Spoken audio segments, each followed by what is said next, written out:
عليكم ورحمة الله وبركاته.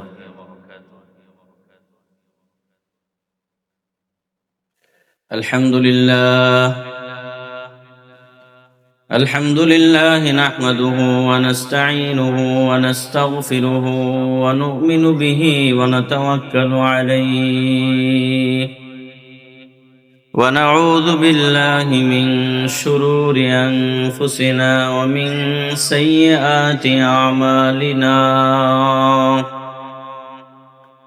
من يهده الله فلا مضل له ومن يضلله فلا هادي له، ونشهد أن سيدنا وسندنا وطبيبنا وطبيب قلوبنا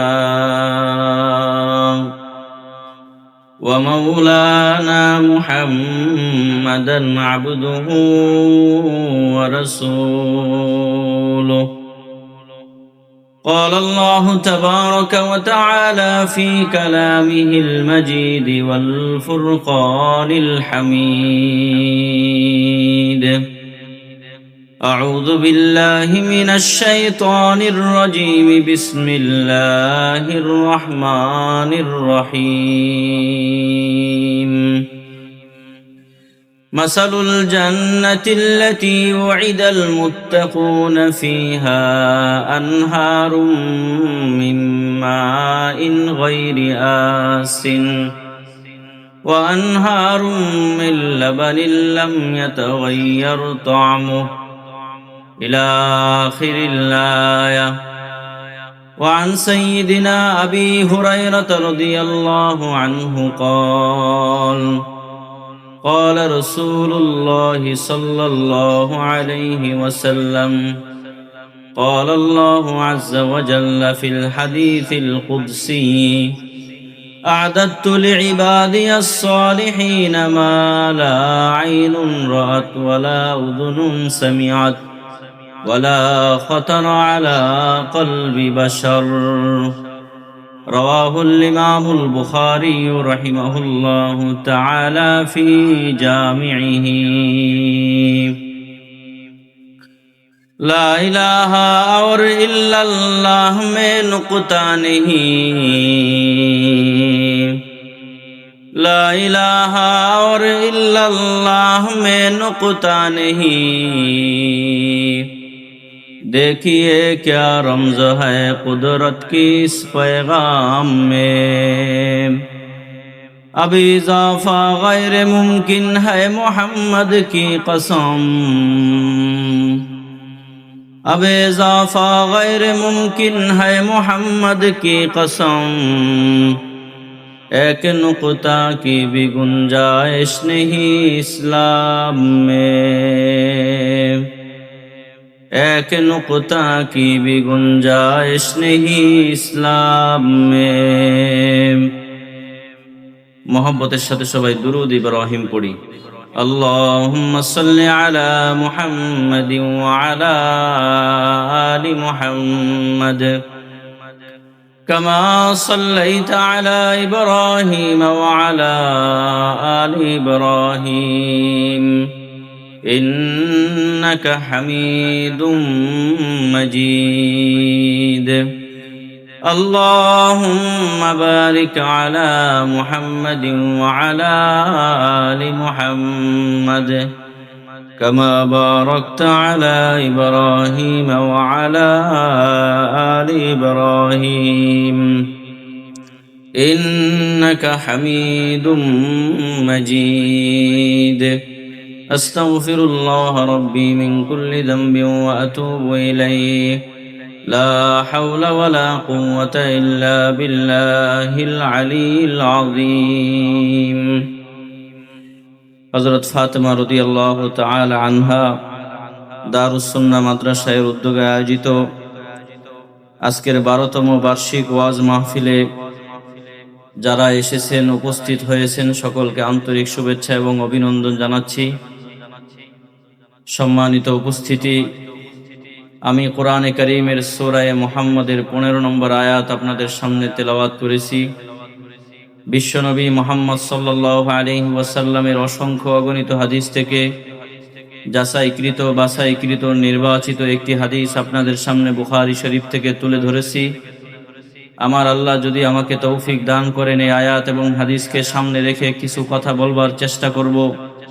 রব্বে কারীম আমাকে ইখলাসের সাথে আমলের নিয়তে কথাগুলো বলার তৌফিক দান করেন।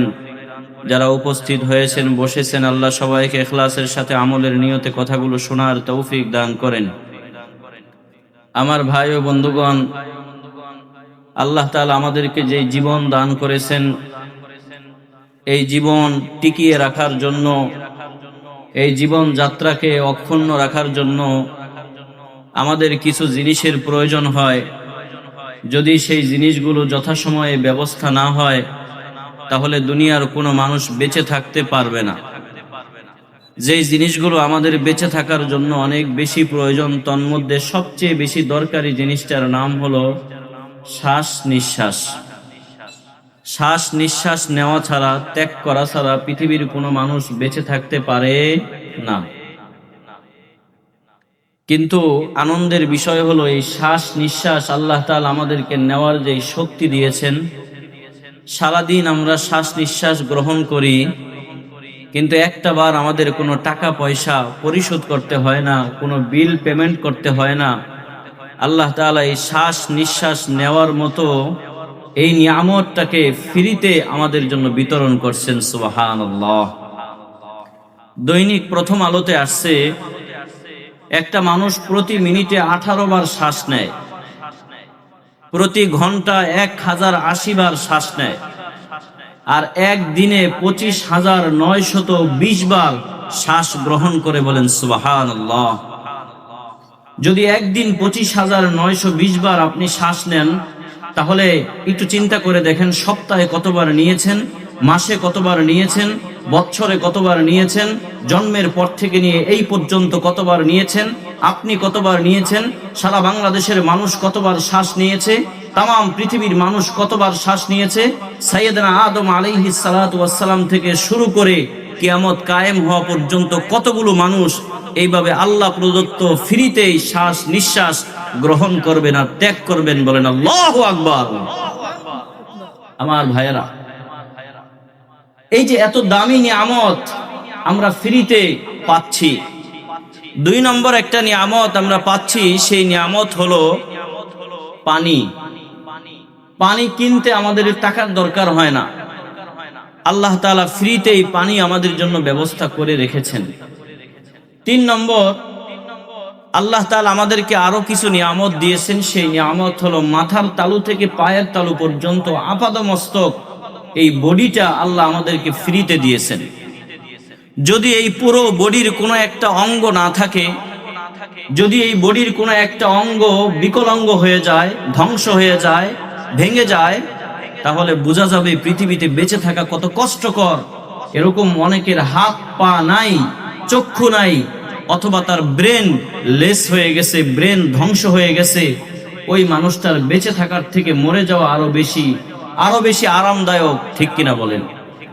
দোস্ত, যেই কথা বোঝাতে চাচ্ছি, আল্লাহ শ্বাস দিলেন আমাদেরকে বিনামূল্যে, আল্লাহ পানি দিলেন আমাদেরকে বিনামূল্যে, আল্লাহ হাত পা অঙ্গ প্রত্যঙ্গ, চোখ নাক কপাল ব্রেন, এই যা কিছু আছে দেহের মধ্যে সবকিছু আমাদেরকে দিলেন বিনামূল্যে। এইগুলো যেমন মানুষের বেঁচে থাকার জন্য প্রয়োজন, এইগুলো যেমন মানুষের বেঁচে থাকার জন্য অনেক বেশি দরকারি, তার থেকে একজন মুমিন মুসলমানের জন্য বেশি দরকার হলো কাল কিয়ামতের ময়দানে জাহান্নামের আগুন থেকে বেঁচে জান্নাতের বাসিন্দা হওয়া, ঠিক কিনা বলেন? হাত অনেক বড় নিয়ামত, অস্বীকার করার সুযোগ নাই। পানি অনেক বড় নিয়ামত, অস্বীকার করার কোনো সুযোগ নাই। শ্বাস নিঃশ্বাস অনেক বড় নিয়ামত, এটাকে ইনকার করার কোনো সুযোগ নাই। তবে এই কথা শতভাগ সত্য, এই সব নিয়ামতের থেকে আরো বেশি জরুরি এবং আবশ্যক হলো একজন মুমিন মুসলমানের জন্য জাহান্নামের আসামি না হয়ে, জাহান্নামের কাঠগড়ায় না দাঁড়িয়ে মহান আল্লাহ তাআলার জান্নাতের বাসিন্দা হওয়া, জান্নাতবাসী হওয়া, এটা আরো বেশি দরকারি, ঠিক কিনা বলেন? দোস্ত, এই জান্নাত সম্পর্কে আজকে আপনাদের সামনে কথা বলবো।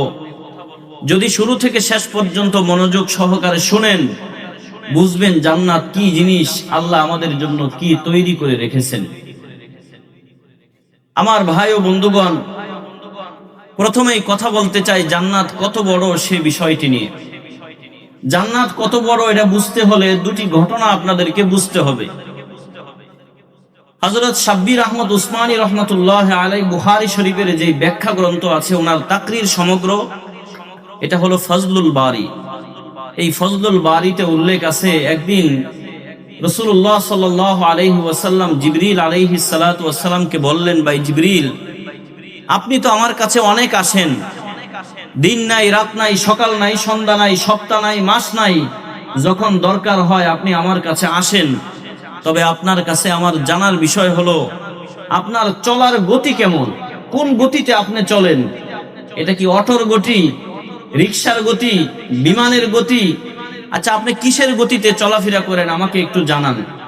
হযরত জিবরিল বললেন, পূর্ণ বিবরণ দেওয়া সম্ভব নয়, একটা ঘটনা বলে আপনাকে ধারণা দেই। আপনি কি জানেন আল্লাহর একজন প্রিয় পয়গম্বর ছিলেন নবী ইউসুফ আলাইহিস সালাতু ওয়াসসালাম। নবী ইউসুফকে যখন তার ভাইয়েরা ষড়যন্ত্র করে কূপের মধ্যে ফেলে দিল। আচ্ছা, আপনারা নতুন বাজারের মানুষ বলেন তো, একটা ছোট বাচ্চাকে যদি কূপের মধ্যে, কুয়ার মধ্যে ফেলে দেওয়া হয়, পুষ্কুনির মধ্যে ফেলে দেওয়া হয়, তাহলে ওই বাচ্চাটা নিচে গিয়ে পৌঁছতে 4-5 মিনিট সময় তো লাগবে, তাই না? এই যে কথা বুঝে না মুরব্বীরা, 4-5 মিনিট সময় লাগবে। 2-3 সেকেন্ড সময়ের মধ্যে ওই বাচ্চাটা নিচে পড়ে যাবে।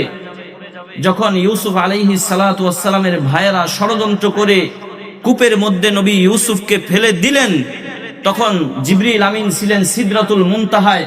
প্রথম, দ্বিতীয়, তৃতীয়, চতুর্থ, পঞ্চম, ষষ্ঠ, সপ্তম আকাশের উপরে জিবরিল আলাইহিস সালাতু ওয়াসসালাম একটা কাজে গিয়েছিলেন। আল্লাহ তাআলা তখন জিবরিলকে বললেন, ও জিবরাইল, আমার বন্ধু ইউসুফকে ষড়যন্ত্র করে তার ভাইয়েরা কূপের মধ্যে ফেলে দিয়েছে, 1 সেকেন্ড বিলম্ব করার কোনো সুযোগ নাই। তুমি যত দ্রুত পারো চলে গিয়ে আমার বন্ধু ইউসুফের সুরক্ষার ব্যবস্থা করো, কোনোভাবেই যেন আমার বন্ধু পানিতে পড়তে না পারে, তার পা যেন পানিতে স্পর্শ না লাগে। তুমি গিয়ে তাড়াতাড়ি তাকে রক্ষা করার ব্যবস্থা করো। সিদরাতুল মুনতাহা থেকে ছুটে এসে হযরত জিবরিল আলাইহিস সালাতু ওয়াসসালাম তার অনেকগুলো পাখার মধ্য থেকে একটা পাখা ইউসুফ আলাইহিস সালাতু ওয়াসসালামের পায়ের নিচে বিছিয়ে দিলেন। 7 আসমানের উপর থেকে এই 1, 2, 3, 4 সেকেন্ডের মধ্যে চলে এসে নবী ইউসুফ আলাইহিস সালাতু ওয়াসসালামকে তিনি রক্ষার ব্যবস্থা করলেন। তখনও পর্যন্ত নবী ইউসুফের পা পানিতে স্পর্শ করে নাই। সুবহানাল্লাহ। আবার ভাইয়ের আমার বন্ধুরা, তাহলে বুঝলাম হযরত জিবরিল আলাইহিস সালাতু ওয়াসসালামের চলার গতি কত বেশি। 2 নম্বর ঘটনা, রাসূল করিম সাল্লাল্লাহু আলাইহি ওয়াসাল্লাম একদিন জিবরিল আলাইহিস সালাতু ওয়াসসালামকে বললেন, ও জিবরাইল, আপনি আমার কাছে আসেন, আপনি আমার কাছে বিভিন্ন প্রয়োজনে আসেন, তবে সমস্যা হলো একবারও আপনি আপনার নিজ আকৃতিতে আসেন নাই। আপনি মানুষের বেশ ধরে আসেন, মানুষের আকৃতি ধরে আপনি আমার কাছে আসেন। এই জন্য আমি আপনাকে মূল আকৃতিতে দেখতে চাই। আপনার মাথার তালু থেকে পায়ের তালু পর্যন্ত পুরো বডিটা আমি দেখতে চাই। জিবরিল বললেন, ইয়া রাসূলুল্লাহ, ইয়া হাবিবাল্লাহ, পুরো বডিটা একসাথে আপনাকে দেখানো সম্ভব নয়। রাসূল জিজ্ঞেস করলেন, কারণ কি? আপনি আমাকে কেন দেখাতে পারবেন না? হযরত জিবরিল বললেন, আল্লাহ তাআলা আমাকে এত বড় একটা বডি দান করেছে, এই বডিটা আসমান এবং জমিনের মাঝখানে সংকুলান হয় না। তবে হে মুহাম্মদ, একটু ধারণা দেই, আপনি চক্ষু বন্ধ করেন। রাসূল চক্ষু বন্ধ করলেন। জিবরিল চলে গেলেন আকাশে। একটু পরে এসে জিজ্ঞেস করলেন, ও মুহাম্মদ, আপনি কিছু দেখেছেন কিনা? মুহাম্মদ বলে, ও ভাই জিবরিল, কিছুই দেখি নাই, তবে আপনি এখন আসলেন, এখনো আলোকিত, এখন আলোক উজ্জ্বল হয়ে গেছে। আপনি যখন গিয়েছেন তখনও আলোকিত ছিল, কিন্তু মাঝখান দিয়ে হঠাৎ করে অন্ধকার আসমান জমিনের মাঝখানে ভরে গেছে। এই আসমান জমিনের মাঝখানের পুরো জায়গাটা অন্ধকারাচ্ছন্ন হয়ে গেছে। এবার জিবরিল বললেন, তাহলে হে মুহাম্মদ, এবার শুনেন, আল্লাহ তাআলা আমাকে একটা পাখা দেয় নাই, 2টা পাখা দেয় নাই, আল্লাহ তাআলা আমাকে 600 পাখা দান করেছে। আমি মাত্র একটা পাখা মেরে ধরেছি, আর একটা পাখার কারণে আসমান জমিনের মাঝখানের পুরো জায়গাটা অন্ধকার হয়ে গেছে। ইমাম কস্তাল্লানি রহমতুল্লাহ আলাইহি বুখারী শরীফের সরা লিখতে গিয়ে, ব্যাখ্যা গ্রন্থ লিখতে গিয়ে অনেকগুলো হাদিসের আলোকে বলেছেন ওয়ালাহু সিত্তু মিয়াতি জানাহা, হযরত জিবরিল আমিনকে আল্লাহ রাব্বুল আলামিন 600 পাখা দান করেছিলেন। দুইটা ঘটনা দিয়ে বুঝলাম হযরত জিবরিল আমিন কত তাড়াতাড়ি চলতে পারেন। দ্বিতীয় ঘটনা দিয়ে বুঝলাম জিবরিল আমিনের দেহটা আল্লাহ তাআলা কত বড় বানিয়েছে। এবার বুঝেন জান্নাত কত বড়।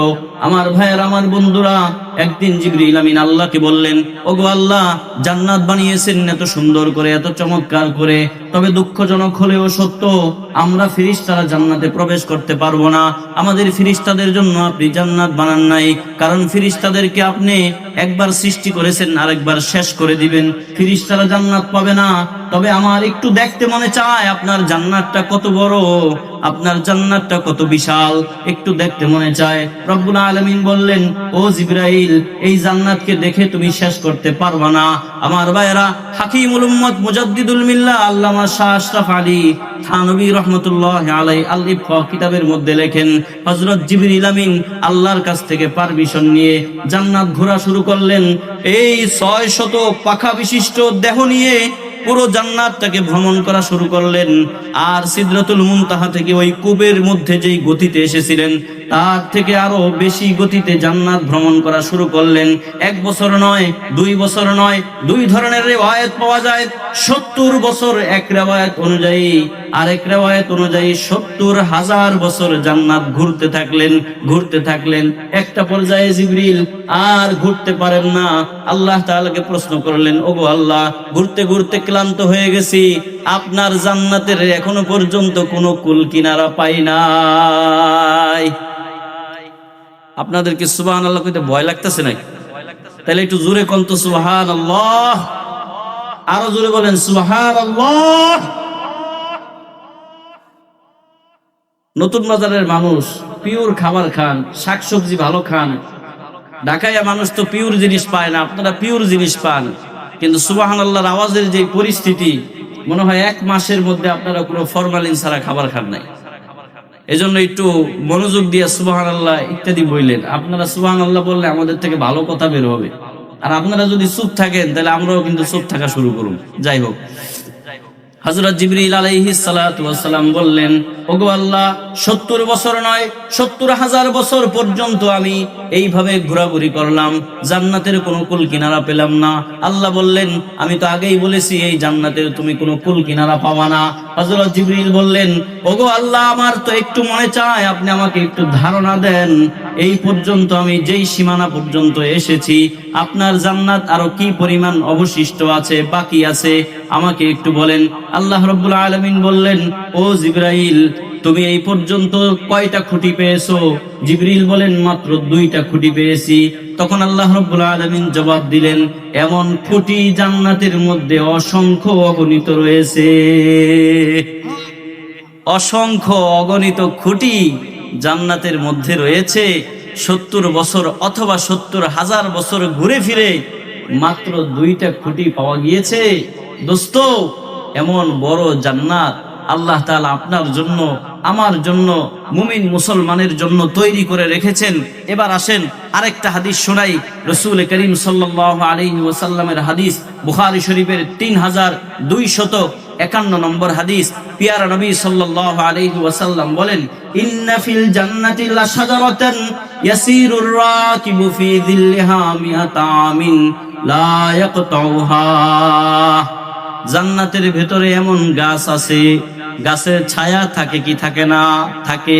বলে জান্নাতের মধ্যে এমন গাছ আছে, এই গাছের ছায়া দিয়ে কোনো আরোহী যদি ঘোড়া নিয়ে দৌড়াতে থাকে, 100 বছর পর্যন্ত দৌড়াবে, ওই গাছের একটা গাছের ছায়া অতিক্রম করে শেষ করতে পারবে না। 100 বছর দৌড়াতে থাকবে, যেমন তেমন ঘোড়া নিয়ে নয়, আরবের দ্রুতগামী ঘোড়া নিয়ে 100 বছর জান্নাতের একটা গাছের সীমানা পার হবে। 100 বছর দৌড়ালেও এই সীমানা পার হতে পারবে না। এটা একবারে বিশুদ্ধ হাদিস। আর আগে যেটা শোনাইছি ওইটা দুর্বল, এটা একেবারে বিশুদ্ধ। 2 নম্বর, বুখারী শরীফের আরেক রিওয়ায়াতে আছে, মুমিন মুসলমানকে আল্লাহ যে জান্নাত দিবেন, এই জান্নাত কেমন বড় হবে? বলে মিসলাদ দুনিয়া ওয়া আশারাতা আমসালিহা। এই জান্নাত হবে এক একজন, একবারে আপনা নিম্ন শ্রেণীর একজন মুসলমানকে আল্লাহ যে জান্নাত দিবেন, এই জান্নাত হবে আমাদের এই দুনিয়ার 10 দুনিয়ার সমান। সুবহানাল্লাহ। 195টা রাষ্ট্র আছে জাতিসংঘের আওতাভুক্ত। 195টা রাষ্ট্র কত বড় এরিয়া নিয়ে আছে পৃথিবীতে। আমাদের বাংলাদেশের এরিয়া হলো 56,000 বর্গ মাইল। তাইলে সারা পৃথিবীটা কত বড়। আর আপনি আপনা মুমিন মুসলমান শুধুমাত্র কালিমা পড়েছেন, জীবনটাকে কালিমা অনুযায়ী কাটিয়েছেন, তো আল্লাহ তাআলা এর বিনিময়ে আপনাকে এই দুনিয়ার সমান 10 দুনিয়ার সমান জান্নাত আপনাকে দান করবে। আমার ভাইয়ের, আমার বন্ধুরা, এই জান্নাতের মধ্যে রব্বুল আলামিন আপনার জন্য আমার জন্য অনেক নিয়ামত রাজি প্রস্তুত করে রেখেছেন। জান্নাতবাসীরা যখন জান্নাতে যাবে, আল্লাহ রব্বুল আলামিন জান্নাতবাসীদের সেবা করার জন্য এক শ্রেণীর যুবককে রেডি করে রাখবেন, বালককে রেডি করে রাখবেন। এই বালকরা 3 ভাগে বিভক্ত হয়ে যাবে। কোরআনের ভাষায় যাদেরকে উইলদানুন মুখাল্লাদুন বলা হয়েছে, কোরআনের কোথাও কোথাও তাদেরকে গিলমান বলে সম্বোধন করা হয়েছে। এই বালক যারা জান্নাতবাসীদের সেবা করবে তারা 3 ভাগে বিভক্ত হবে, 3টা শ্রেণীতে ভাগ হবে, 3 দলে বিভক্ত হবে। এক দলের হাতে থাকবে ড্রাম, আরেক দলের হাতে থাকবে জগ, আরেক দলের হাতে থাকবে গ্লাস। 3 শ্রেণীর হাতে 3 ধরনের পণ্য থাকবে, 3 ধরনের বস্তু থাকবে। ওই ড্রাম এর মধ্যে শারাবান তাহুরা থাকবে, শারাব থাকবে, আপনার শরবত থাকবে, দামি শরবত, জান্নাতের শরবত। যাদের হাতে ড্রাম থাকবে তারা ড্রাম থেকে জগের মধ্যে শরবত ঢেলে দিবে, আর যাদের হাতে জগ থাকবে তারা জগ থেকে ওই গ্লাসের মধ্যে শরবত ঢেলে দিবে। এবার যাদের হাতে গ্লাস আছে তারা কোটি কোটি জান্নাতবাসীরা যখন লাইন ধরে দাঁড়িয়ে থাকবে, প্রত্যেকটা জান্নাতবাসীদের হাতে একটা একটা করে গ্লাস পরিবেশন করতে থাকবে, যতক্ষণ পর্যন্ত এই গ্লাস পরিবেশন করা শেষ না হবে। জান্নাতের স্টেজের এক কোণা থেকে হযরত ইসরাফিল আলাইহিস সালাতু ওয়াস সালাম তিনি আল্লাহর হামদে বারি তাআলা গজল পরিবেশন করতে থাকবে।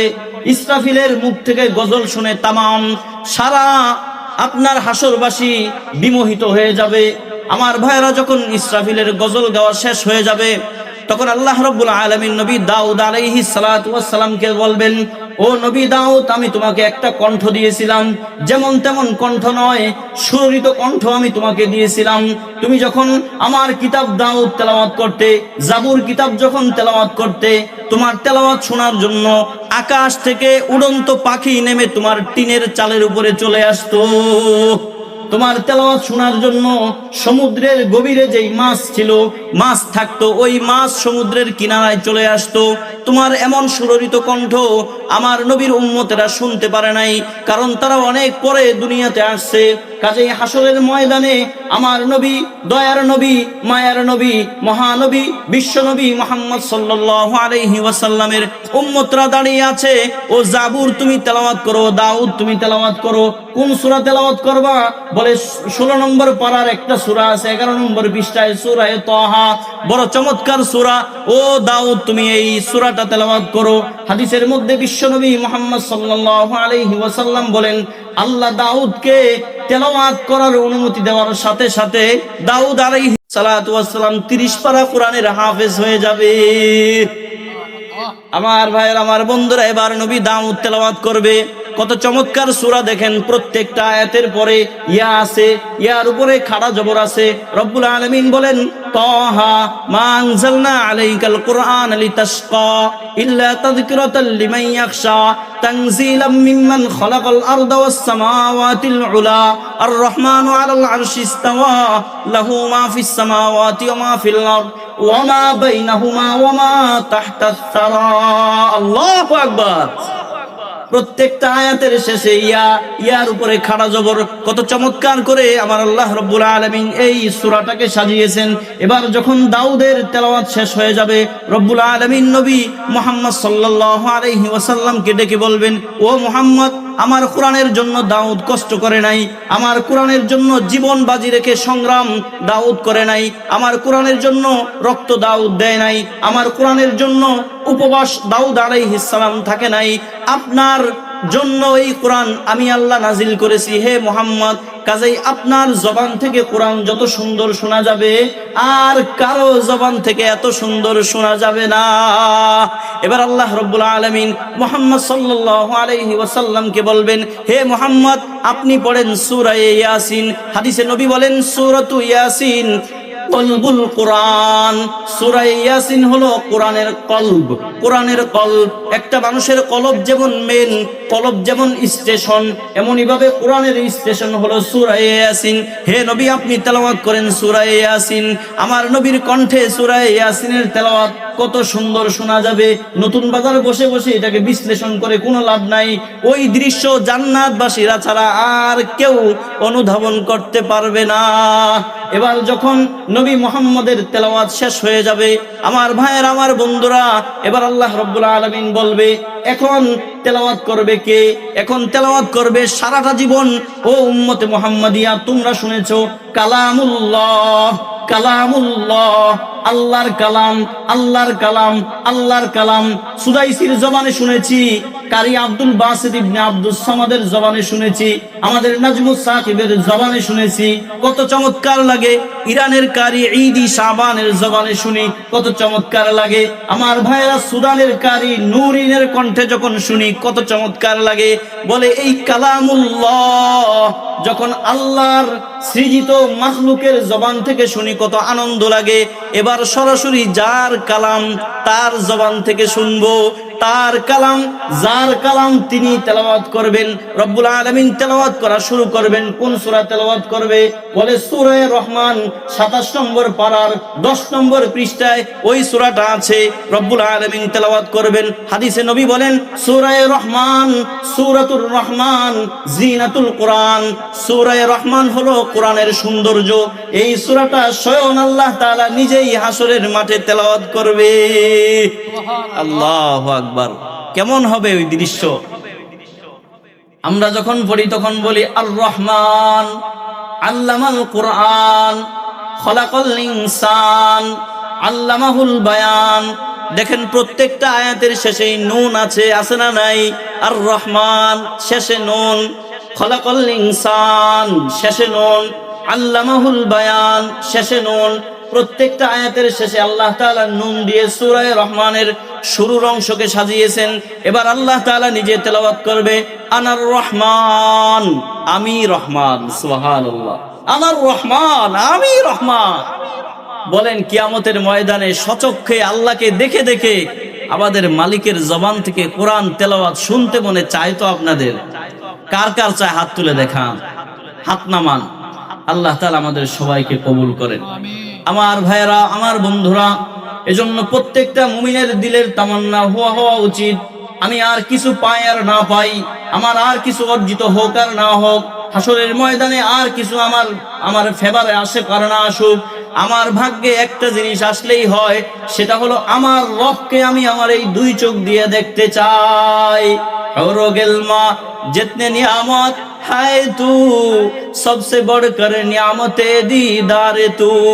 और गिल्मा जितने नियामत है तू सबसे बढ़कर नियामत दीदार तू। जन्नत दोज़ख से या रब क्या करो आरज़ू है मैं तुझे देखा करो। জান্নাত জাহান্নাম দিয়ে কি হবে যদি আপনাকেই দেখতে না পারি? ও মালিক, আমার তো তামান্না, আমার তো ইচ্ছা, আমার তো মনোকামনা, আমার তো মনোবাসনা আপনাকেই নয়ন ভরে দেখব কিয়ামতের ময়দানে। আল্লাহ আমাদের সবাইকে সচক্ষে আমাদের মালিককে দেখার তৌফিক দান করেন। সবাই বলে আমিন। এবার শুনেন, পৃথিবীতে সবাই চায় সুস্থ থাকতে, সবাই চায় দীর্ঘদিন জীবিত থাকতে, সবাই চায় আল্লাহর নিয়ামত পেতে।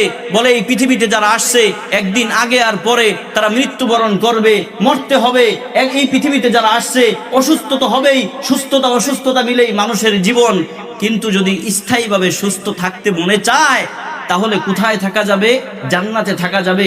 বিশ্বনবী মুহাম্মদ আরবি সাল্লাল্লাহু আলাইহি ওয়াসাল্লাম সহিহ মুসলিমের মধ্যে বলেন, ইদা দাখালা আহলুল জান্নাতি আল জান্নাহ, জান্নাতবাসী যখন জান্নাতে প্রবেশ করবে, ইউনাদি মুনাদিন, তখন একজন ঘোষক ঘোষণাকারী ঘোষণা দিবে যে ইন্না লাকুম আন তাহইয়াউ ফালা তামুতু আবাদা, ও জান্নাতবাসী অনাদি অনন্তকাল পর্যন্ত জীবিত থাকবা, কোনোদিন তোমরা মৃত্যুবরণ করবা না। ইন্না লাকুম আন তাসিহু ফালা তাসকামু আবাদান, তোমরা অনাদি অনন্তকাল পর্যন্ত সুস্থ থাকবে, কোনোদিন অসুস্থ হবে না। তৃতীয়বার তারা ডাক দিয়ে বলবে ইন্না লাকুম আন তানআমু ফালা তাবআসু আবাদান, তোমরা আল্লাহর নিয়ামত এই জান্নাতের মধ্যে পেতেই থাকবে, পেতেই থাকবে। এই নিয়ামত আল্লাহ তাআলা তোমাদের জন্য কোনোদিন বন্ধ করবে না। চতুর্থ দফায় ঘোষণা দিবে ইন্না লাকুম আন তাশিব্বু ফালা তাহরামু আবাদান, তোমরা যুবক থাকবে, তোমরা কোনোদিন বৃদ্ধ হবে না। সুবহানাল্লাহ। দোস্ত, কেমন যুবক থাকবো আমরা? কেমন যুবক থাকবো? আল্লাহর নবী বিশ্বনবী মুহাম্মদ সাল্লাল্লাহু আলাইহি ওয়াসাল্লাম বলেন, মুসনাদুল ইমাম আহমদ ইবনে হাম্বল এর 7399 নম্বর হাদিস বলে, ইয়াদখুলু আহলুল জান্নাহ জুরদান মুরদান মুকাহহালিন আবনা সালাতি ওয়া সালাসিনা, বলে জান্নাতবাসীরা জান্নাতে প্রবেশ করবে, জান্নাতে থাকবে কি অবস্থাতে? বলে তাদের দেহের মধ্যে পশম কম থাকবে, মুখে কোনো দাড়ি থাকবে না, 33 বছরের যুবক থাকবে। শুধু তাই নয়, প্রত্যেকের দেহ কত বড় হবে?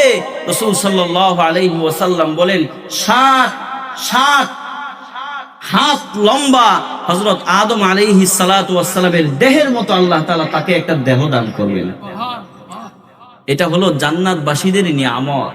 আমার ভাইরা, আমার বন্ধুরা, এমন নিয়ামত যেখানে গেলে অসুস্থ হব না, যেখানে গেলে মৃত্যু পেয়ে বসবে না, যেখানে গেলে বৃদ্ধ হব না, যেখানে আল্লাহ তাআলার নিয়ামত বন্ধ হবে না, এমন জান্নাতে ঢোকার দরকার আছে না নাই?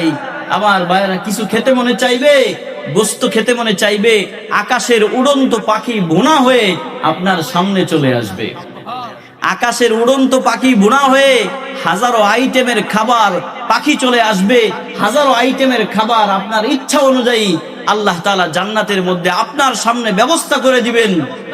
প্রশ্ন করতে পারেন, হুজুর এত খাবার খেয়ে হজমি শক্তি দুর্বল থাকলে তো মুসিবত। এটাও কোনো মুসিবতের কারণ নাই, কারণ জান্নাত এমন জায়গা, যেই জান্নাতে গেলে মানুষ যা চাইবে তাই হবে। আপনি এত খাবার খাবেন, খাবার খাওয়ার পরে একটা ঢেকুর দিলে সাথে সাথে সব হজম হয়ে যাবে। সুবহানাল্লাহ। আমার ভাইয়ের, আমার বন্ধুরা, এই জান্নাতে যাওয়ার জন্য আমাদের যে কাজটা করতে হবে, যেই ডিউটিটা পালন করতে হবে, সেটা হলো গুনাহ করা যাবে না। বলেন, কি করা যাবে না? গুনাহ করা যাবে না। আজকে থেকে এখান থেকে প্রতিজ্ঞাবদ্ধ হয়ে যান, আমি ভবিষ্যতে আর কোনোদিন কোনো গুনাহ করব না, মানুষের সামনেও করব না, গোপনেও করব না, আমি প্রকাশ্যে করব না, আমি অভ্যন্তরেও করব না, রাত্রের অন্ধকারেও করব না, দিনের আলোতেও করব না, সূর্যের আলোতেও করব না। কোথাও আমার দ্বারা কোনো গুনাহ হবে না। বলেন, আমার দ্বারা কোনো গুনাহ হবে না।